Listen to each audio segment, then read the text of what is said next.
Los Angeles হলো হলিউডের প্রাণকেন্দ্র, যেটি আমেরিকার প্রধান বিনোদন কেন্দ্র। সেখানে ভয়াবহ দাবানলে আগুনে পুড়ে ছাই হচ্ছে বিশাল অংশ। সানসেট নামের দাবানলে জ্বলছে হলিউড হিলস, যেখানে বিখ্যাত হলিউড সাইনবোর্ডটি অবস্থিত। স্থানীয় সময় বুধবার সেখানকার সাধারণ মানুষকে সরে যেতে বলা হয়। এরপরই মানুষের মধ্যে আতঙ্ক তৈরি হয়। ভয়াবহ এ আগুনে হলিউডের বেশ কয়েকজন তারকার বাড়ি পুড়ে গেছে। এছাড়া হার্স্ট এবং লিডিয়া নামের দুটি ছোট আকৃতির দাবানলও লস অ্যাঞ্জেলেসে জ্বলছে। দাবানলে পুড়ে গেছে যেসব তারকার ঘরবাড়ি। ৭৬ বছর বয়সী বিলি ক্রিস্টাল একজন আমেরিকান কৌতুক অভিনেতা এবং চলচ্চিত্র নির্মাতা। তিনি একজন স্ট্যান্ড আপ কমেডিয়ান এবং তিনি মঞ্চ নাটকের জন্য বেশি পরিচিত। সানসেট নামের দাবানলে ১৯৭৯ সালে নির্মাণ করা তার প্যাসিফিক প্যালিসেডসের বাড়িটি পুড়ে যায়।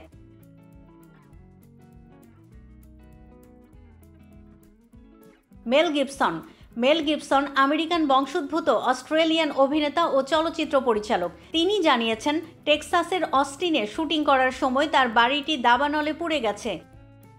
জেফ ব্রিজস প্রবীণ অভিনেতা জেফ ব্রিজসের মুখপাত্র দ্য হলিউড পত্রিকাকে জানান, মালিবুতে জেফ ব্রিজসের বাড়ি আগুনে পুড়ে গেছে। জনপ্রিয় টিভি ব্যক্তিত্ব প্যারিস হিলটনের বাড়ি দাবানলে পুড়ে গেছে। মালিবুতে তার বাড়ি সম্পূর্ণ ভস্মীভূত। খবরে সরাসরি সম্প্রচার দেখে জেনেছেন সে কথা। ঝলকের কিছু অংশ ইনস্টাগ্রামে প্রকাশ করে তিনি লিখেছেন, এই অভিজ্ঞতা যেন আর কারো না হয়। ভয়াবহ অভিজ্ঞতা জানিয়েছেন দ্য প্রিন্সেস ব্রাইড ছবির অভিনেতা ক্যারি এলওয়েসও। তার বাড়িও পুড়ে ছাই। কোনো মতে প্রাণে বেঁচে রয়েছেন পরিবারের অন্যরা।